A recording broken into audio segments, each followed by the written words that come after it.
It's the Sean Widmer Podcast. It's a journal by someone that just really doesn't like to write. Different kind of podcast today. Different kind of podcast. No video, just a static image on YouTube, I'm assuming. It is an on-the-road podcast today. Using my lunch break, recording at work. We had a busy weekend at home, and so I didn't get a chance to sit down and record over the weekend. It was a great weekend. We're going to cover some of it on the podcast today, but I'm recording at work in a room that takes me back. We have a studio here, or I guess it's a room in the studio out by our TV studio here at Studio 46 that is meant for audio recording. It reminds me of an old production studio, one of the old production rooms at the radio station. Feels like I'm going to be sitting down with Steve Hawk and reading a commercial for Aslan Finch in Spokane. That's what it feels like. Those are good times. Anyways, I'm recording in this room, and I don't love this room because last time I came in here to record something, there was a monster spider. I mean, monster. And now I'm on the lookout for it all the time. I don't think it's one of them that gives you superpowers, so we shall see. I'm also recording in I see its web. Oh, it's still around here somewhere. It's a beast of a spider. So I'm going to be on my nerves are going to be going this entire recording, just waiting for it to jump out and devour me. Anyways, I'm recording also into an RE20 for those of you microphone nerds that we have here. This is a microphone I used for my first 6-7 years in radio until I moved to KXLY and I started using a different Shure microphone that I didn't love, but this microphone throws it back to the good old days. All right, what happened this weekend? What do we need to talk about today? Today on the podcast, I've got a kid story of knuckleheadedness from last week. Ann and I had a date night that gave me some observations I need to talk about. I think there is something out there that's weirder than having happy birthday sung to you that we need to discuss. I've got a shout out to the guys at my work we're going to talk about. And then I think we're going to try to do some Survivor talk at the end of the podcast today. So that's what's coming up today. Thanks for tuning in. The Sean Widmer Podcast means a lot to those of you who supported on Patreon. Thank you so much for keeping the lights on here. And I appreciate it so much. Hang on just a second. We're getting texts. We're getting text messages.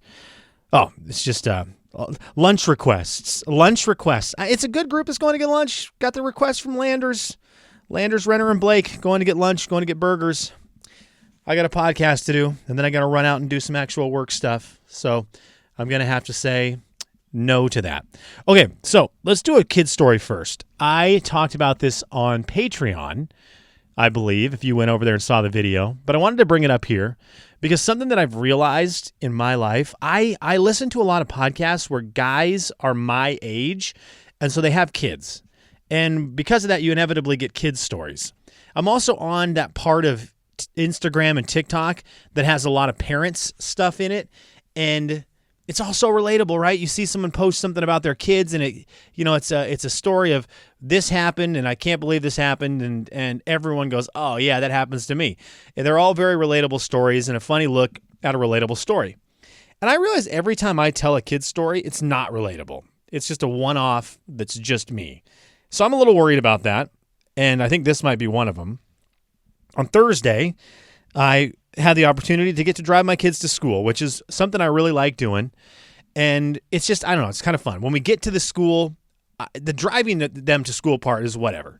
But when we get to school, I love it because I have a truck that has a sunroof. And the kids can stand on, when we get into the line to pull in, the kids can stand on the center console, get out the sunroof, and they look around and there's other kids doing the same thing. And it's just fun watching my kids interact with other kids in the line, yelling out names, yelling out their friends, their buddies' names, and getting the reaction. It's just, I find it to be very fun. So I get to drive them on Thursday. We're going to drive to school. And so we head out. We get our kids packed up, get the backpacks, get the lunches, get everything squared away. I load them up in the truck. And I had to take a call. I knew I was going to have to take a call, and that it might coincide with the drive. It was going to be pretty close. So when we get in the car, I have my iPad. I throw it back to Olivia. I go, look, if you guys can watch some Peppa Pig on this car ride, this will be great because they'll be quiet. And then if this call comes in while we're driving, I can take the call and not have to worry about, the second I'm on the phone, my kids needing to incessantly talk to me and ask me every single question they've wanted to ask me for the last 48 hours. So I go ahead and I get the iPad and we're going and we take off, and I'm just kind of anticipating this work call. So while I'm anticipating the work call, I'm also catching up on Marco Polo videos. Ryan and Kenny had sent me a bunch of really good videos, so I'm catching up on that. It's a peaceful ride. It's a peaceful ride in this morning. And so I drive, and it's about a 15-minute drive to their school. And about 15 minutes into the ride, I'm like, we haven't got to their school yet. And I look up and I realize that's because I'm driving to my work. And my work is the exact opposite direction of their school. So I'm now 15 minutes into this ride, and I realize we're closer to my work. We might as well just go get an honest day's work from the kids, make them earn their keep. So I stop. I'm like, you got to be kidding me. So I turn around, and I am now in panic mode to get them to school because thank goodness I left early from my house. Again, anticipating this call. I left early so I could hopefully get to a spot where I'm not driving and I can focus on the call. We can be in the kid pickup line or drop off line, and we can cruise. Well, now I'm struggling because now I've got to make up time. And if the call comes in, I've got to drive and talk, and I'm not a big fan of that. So thank goodness the call ended up coming in after I dropped the kids off still. But we had to turn around, drive all the way back to my kids' school. It's like a 30-minute drive at that point. So I've driven 45 minutes with my kids in the car, listening to Peppa Pig, watching Peppa Pig. We made it with 2 minutes to spare before school. But I'm like, dude, this is the kind of stuff, this is where my brain is at this time of life with 3 little kids. And I wonder if you ever get it back. So that's my question to parents. I kind of feel like I live in, I've got work. We've got work stuff, so I've got work stuff on my mind. My wife, we've got stuff, like just adult house stuff, dog stuff. We've got real life stuff that adults deal with on a day-to-day basis that we've got in my brain. And now you throw in 3 kids, and they all have different needs, and they all are always needing something. That's in there. My mind is mashed potatoes. It's scrambled eggs. And to the point where I'm making weird choices like driving my 2 kids to my work instead of school. When does it end? Is there a point where they get old enough and they can start doing their own things and making their own lunch and taking a couple things off your plate as a parent where you're like, okay, I've got a little bit of mental capacity back because I'm not trying to live your life and live my life and make things work like that. Like when they get a little more of their life under their belt, sad to see it go, right? Sad to see it go, sad to see them grow up. But do you get a little bit of your brain back? Or by that time, am I already too old? Am I already too old and I'm losing it anyways? I don't know. But that's where I'm at with the kids. Drove them all the way to my work instead of school. Thank you, Huck and Olivia, for not being sad about it. And not even noticing. All right, I got to give a shout out to the boys at my work. Speaking of being old, it's very interesting, the building I work at and the guys I work with. It's so different than where I worked in radio. And I think this is more of a look into the world of radio and the people I worked with in that industry as opposed to a more professional industry like the one I'm in now. So last week, we were getting ready for a very big event. The team is off this week to Las Vegas, where they are hanging out in Las Vegas. Pretty much the whole staff is down there. And last week, we were getting ready for it. And getting ready for it required a lot. We had to pack a bunch of semi-trucks full of gear. We got to make sure we got the right gear to send to Vegas. We got to make sure the people are ready for it, that everything is working right so that when we get there, it's an easy setup and we can run this week-long event in Vegas. Really cool. So because of that, we've got all hands on deck, and there are going to be some long days to start the week. And God bless her, Mary, who runs the show here, she knows the boys are going to be working hard, and she goes ahead, and Monday and Tuesday, she orders lunch for the fellas. It's just an awesome move. This is a regular occurrence here in the building where the employees are taken care of with stuff like this. So she orders pizza on Monday, and there's a ton of it. All right, way too much of it. So we eat pizza, and there's still, she ordered like 4 or 5 pizzas. When we were done eating, I think there were still 2.5 pizzas, entire pizzas, left over. There was a lot of leftovers. This is great. So I'm looking at this going, this is wonderful.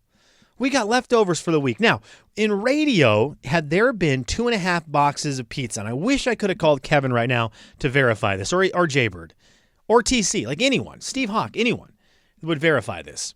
If you left 3 boxes of pizzas on the kitchen table in the world of radio, that wouldn't have made it to the end of the day. There's no chance. Those things would have been devoured by 5 o'clock. So when the email goes out on Monday afternoon to the entire building that says, hey, look, there's a bunch of leftover pizza. Tell people who are coming in, you can have this pizza. I'm thinking when I get to work tomorrow, these are gone. I get to work on Tuesday. Not only are they not gone, they're untouched. They've been put in the refrigerator untouched. So I go in and I tell the boys, like, look at this. We got the pizza for leftovers today. And it remained untouched. Now, that second day we got lunch ordered in again. It was Raising Cane's, chicken tenders, delicious, wonderful. So those went quick, and I'm like, okay, well, the good news is Wednesday we've got pizza. So I get here Wednesday, tell the boys, I'm like, look, there's 3 pizzas left. This is great. Lunch comes around, I go down, I'm like, okay, let's grab some pizzas, talking to the boys. They're like, we're going to lunch. We're leaving the building, going to lunch. I go, okay, whatever. Pizza here, so I have a couple slices of pizza. Thursday rolls around. Same thing. I go, fellas, we got pizza here. Let's go. It has still untouched. I'm the only one who's eaten leftovers. Thursday, they're like, yeah, we're going. A couple of them had the day off, and then the other ones were like, yeah, we're going out to eat lunch. I'm like, what are we doing? There's pizza here. Like, how has this lasted? This pizza lasted all the way through the entire week with only me visiting it, only me going for leftovers. And finally, today, it's a Monday, there's still a whole pizza in there. And I was like, I don't know the rules on when a pizza goes bad in the refrigerator, but I'm guessing it's now. Plus, the whole team's gone, so it's not going to get eaten this week. We had pizzas live in this building for an entire week. Amazing pizzas. They're not bad ones. They're great. They're like one of the higher-end pizza joints in town. Untouched. I'm telling you, if you have worked in TV or radio and you are hearing this, you are understanding where I'm coming from. Those things would not have made it one day. It doesn't matter if there's 1 pizza left or 7. They are gone by end of day. Not here. That's where I'm at. You wonder why I struggle with any kind of weight issues in Lexington, Kentucky.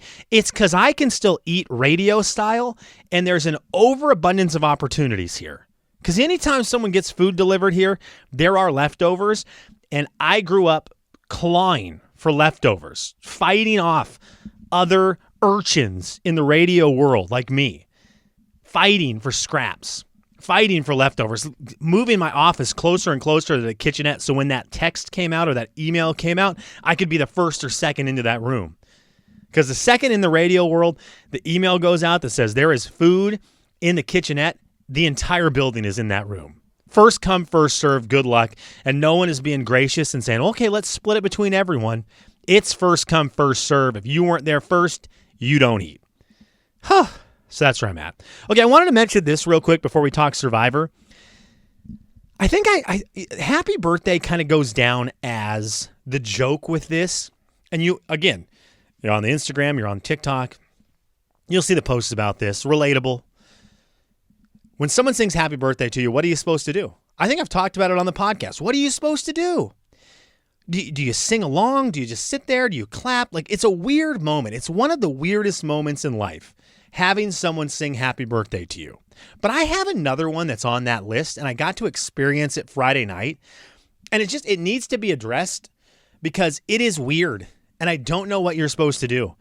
But my wife and I had an awesome date night Friday night. It was great to finally get out with Anna, and we just got to hang. Just the two of us, away from the kids, away from everyone else. Just us both. Went out to a great dinner. Had so much fun at dinner. The food was awesome. We just were laughing, telling stories, catching up on serious stuff. It was great. And after dinner was done, we were like, well, let's not end the night. Let's keep it going. This is fun. Let's hang out a bit more. So Anna was like, when I was a kid, we would go to the Southland Lanes bowling alley here in Lexington. I'm like, give them a call. Let's give them a call. Let's see if they're busy. It's Friday night, 9 o'clock. They might be packed. Call. They've got some lanes available. So we speed down there, and sure enough, we get a lane. It was great. The bowling alley on a Friday night was wonderful because it's every single kind. We had other people like us who are moms and dads out for a night out for a night out on a date night. Then you've got next to you the teenagers who are on a first date ever. You've got a couple people down the way that have their bowling gear. They've got their own bowling balls. They're in it. You just have the family a few lanes down that's doing family night. It's great. The bowling alley, all kinds. So it's fun. We get the bowling going. We're having a great time. We're competing. I'm trying to get to 150. Anna's trying to hang with me. She does like the granny shot of bowling, but it's not all the way granny shot where she pulls the ball down between her legs and rolls it down. Like you've seen, a child do that. She does a sort of a chest pass. So she squares her feet up to the lane and kind of two-hand pushes it down the lane. And I'll give her credit. It is straight. So that's really, what matters is not throwing it in the gutter. And so she actually is decently good with the wildest form. So it's fun. But the thing that I struggle with, and I don't know what to do, so bowlers help me out. What are you supposed to do from the time you bowl the ball and you watch it go down the lane, hopefully knock over all the pins?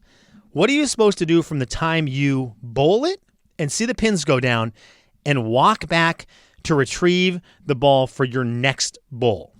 What are you supposed to do there? That's the most awkward moment because you bowl, you knock down 8 pins. So you got to head back, grab a ball, wait for the thing to reset, try to get that spare. But when you turn around, you realize anyone you're with is staring at you. The lanes next to you, more likely than not, there are people looking at you. And so you are just in this spotlight where there's uber focus on you while you walk back to retrieve the next ball. And I don't think I have it in me just to walk normal and grab the next ball. I don't think I have that. I don't have that in my repertoire. It's too weird. Like everyone's looking at you and it's too hard not to acknowledge that all the eyes are on you. So I don't know what you're supposed to do. Are you supposed to do like a little shimmy? Are you supposed to clap? Like make a face? And so I thought for a second, maybe it's just me. Okay? Because again, struggle with being relatable. I started watching all the lanes around me because I'm thinking I'm going to figure out what everyone else is doing. Everyone else is struggling with it too. We got 2 guys next to us who are doing kind of like some kind of like cool crip walk back to the bowling alley, back to the bowling balls. We had the girls who would just giggle next to us. They would just giggle and look at the other girls, trying to giggle because the guys they're on a date with are, only talking to themselves. And so they're giggling. You've got the kids a couple lanes down who are just dancing all the way back and celebrating. A lot of faces. A lot of people who bowl, turn around, and make a face at the person they're with. It's wild. So I don't know what you're supposed to do in that.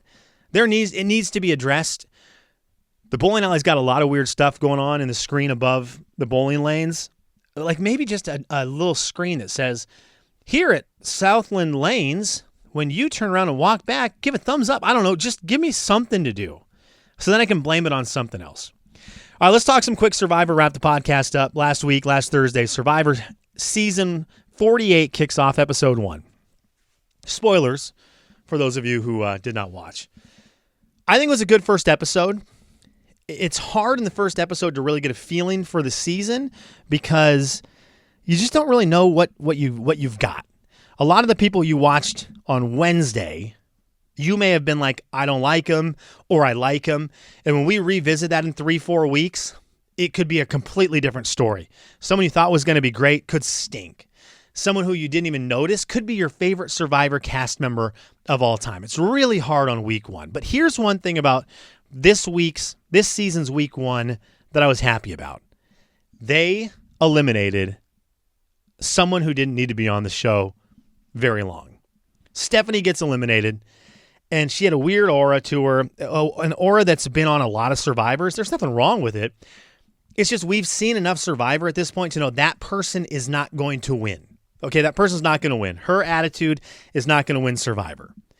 And what happens a lot of times is someone like a Stephanie, who got voted out, lingers and is fun for a while, maybe entertaining from time to time with kind of a funny, goofy, hippie attitude, and you get some good moments.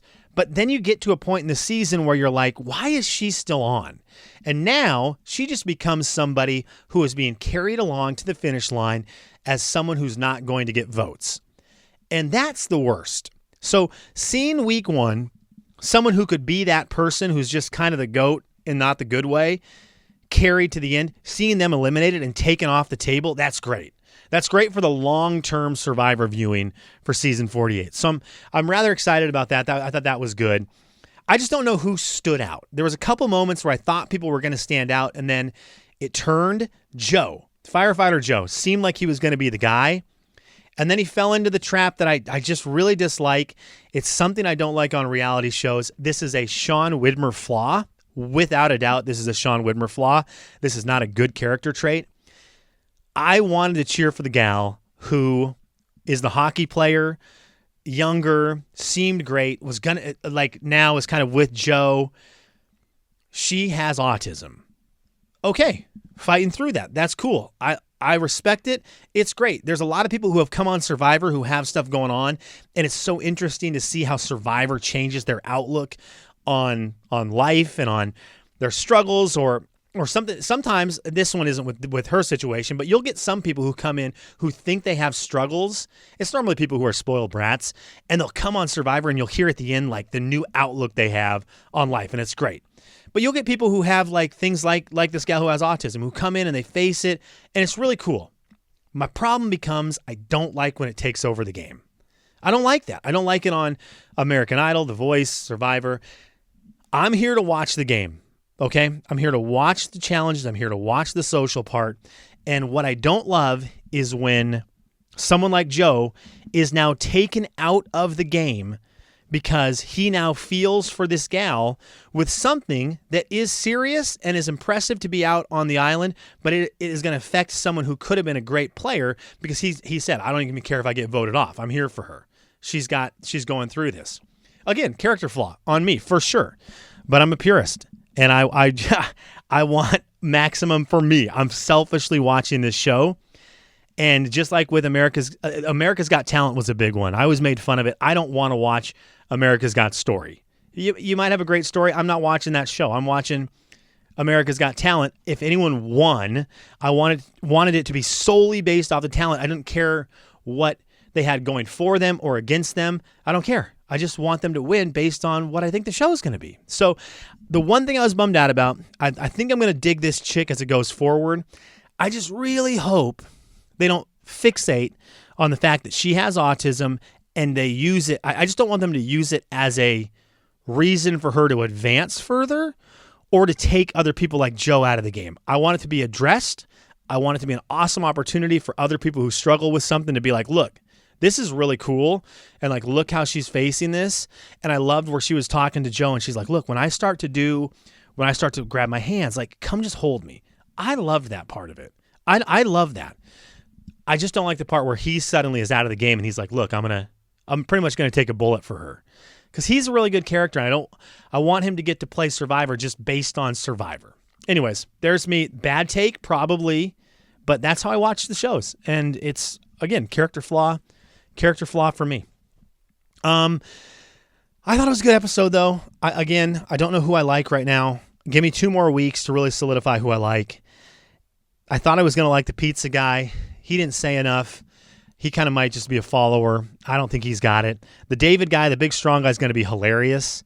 He's going to be great television. What a wild card. What a wild card. So that'll be fun to watch. There's a couple gals in there who looked like they're going to be really good and fun to watch. I'm excited about it. I'm excited for Survivor, season 48. Give me 2 more weeks. We'll get some opinions on who we like and don't like. The other thing that happened with Survivor this week was they released a voting system for season 50. We're all excited about season 50. We still have season 48 and season 49 to get through. But season 50 is going to be great. And they want the fans to be part of the decision making for how it works. So what they did is Survivor announced 4 categories that America or anyone who watches Survivor can vote on. And, under the assumption that whoever gets the most votes wins. I fully believe this is just fluff and they already know what they're going to do. But this is kind of a fun way to be like, yeah, please vote. And like, your vote matters. let's run down the things we had options to vote on. Number 1, tribe colors. Didn't care. They had 3 different options for the 3 different tribe colors. It doesn't matter to me. I don't care what colors the tribes are. I voted for the option that had a blue team and a green team. Shout out to the Seahawks. But that doesn't matter. The other 3 are kind of interesting. Rice or no rice? Should the tribes get rice to start with, or should they have to earn it at some point? And it used to be an old Survivor. It was you get the rice, and that's what you had to live on. And now newer seasons, you have to earn it. And they get that great scene eventually where Probst offers them rice, and they say no. Then he stabs the rice bag, and it starts leaking out all over the sand. And they have to make a deal before the rice goes. It's a whole thing. I voted no rice. I learned later this is contrary to what the popular vote has been. The people I've talked to have voted for rice because it's throwing it back old school, reminiscent of the early days of Survivor. I kind of like the anger that comes with no rice. I kind of like it. With shortened seasons, because it's not going to be 40 days. They announced that it's still going to be, 29, 28 days. I need that hunger to hit quicker. Okay, so the no rice for me in a 40-day season, I don't think I would like. But when it's shortened, I need that hunger to hit quicker because I like when that anger comes out. I like when there's a little delirium with not being able to eat and how that affects you. I'm weird that way. I like that. So I voted no rice. The other one was, there's 2 more left. One of them was Final Four Fire. So this is how Survivors worked when it gets down to the Final 4 people. They do a challenge. The winner has 2 people from the 4 left make fire. The winner of fire is into the final 3. The loser of fire is out. And so that's how they whittle it down from 4 to 3. Do you want to make fire or not? I like the fire thing. I like it.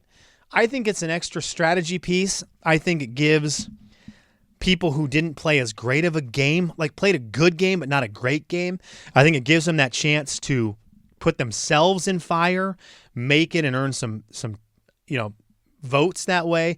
I think it kind of gives people a chance to eliminate someone good in a fire-making challenge.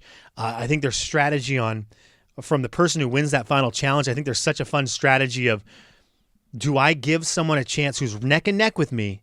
Do I give someone a chance to get the bump by allowing them to make fire and have one more hurdle they jump over or not? I think it's great. I think it's high strategy. So I voted for making fire.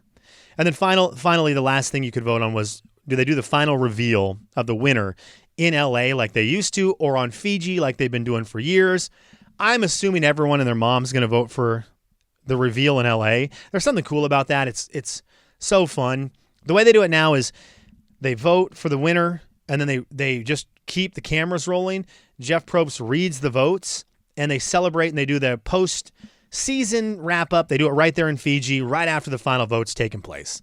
The way they used to do it, and the way I love it, and the way I'm assuming they're going to do it in season 50, this is probably going to be in the 90 percentile of voting. People say do it in LA. They would do the whole season. They'd vote for the winner, so you'd get your final three.